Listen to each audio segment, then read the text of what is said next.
Hello friends, இன்றைக்கி நாம் ராகியை வச்சு ஒரு பாயாசம் பண்ணலாம்.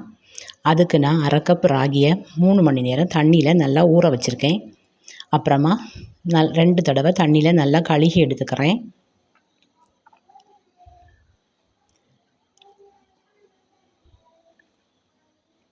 மிக்ஸி ஜாரில் போட்டு நல்லா அரைச்சி எடுத்துக்கலாம்.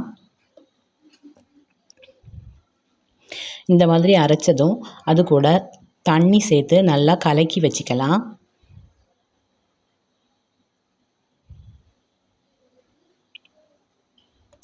அப்புறமா ஒரு அரிப்பில் அந்த ராகியை அரித்து எடுத்துக்கலாம். அடுப்பை பற்ற வச்சு அந்த பாத்திரத்தை அடுப்பில் வச்சு கிண்டிக்கிட்டே இருக்கணும்.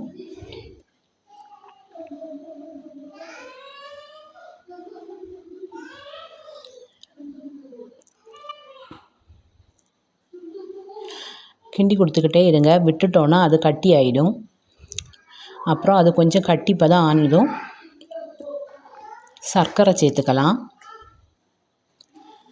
கல் தூசி எதுவும் இல்லாத நல்ல சர்க்கரையாக சேர்த்துக்கோங்க.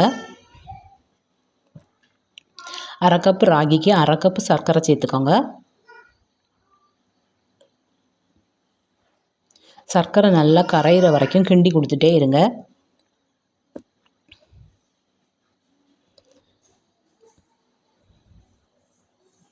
சர்க்கரை கரைஞ்ச உடனே அது ஒரு பாயாச பதத்துக்கு வந்துடும்.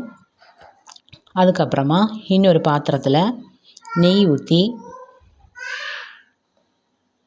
அண்டிப்பருப்பு உடச்சி சேர்த்துக்கோங்க.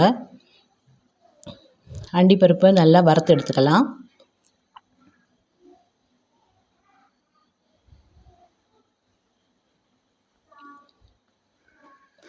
இதை அந்த பாயசத்து கூட சேர்த்துக்கலாம்.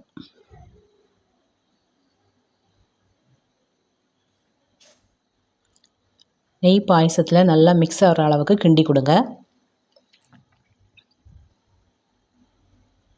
இது ரொம்ப ஹெல்த்தியானது, குழந்தைங்களுக்கு கொடுத்தா அவங்களுக்கு ரொம்ப நல்லது.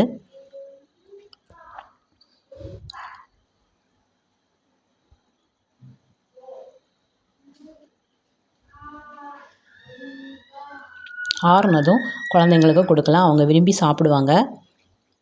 நீங்களும் இதை மாதிரி செஞ்சு உங்கள் குழந்தைங்களுக்கு கொடுங்க. எப்படி இருந்துச்சுன்னு கமெண்டில் சொல்லுங்கள். என்னோடய சேனல் உங்களுக்கு பிடிச்சிருந்துன்னா மறக்காமல் சப்ஸ்கிரைப் பண்ணுங்கள்.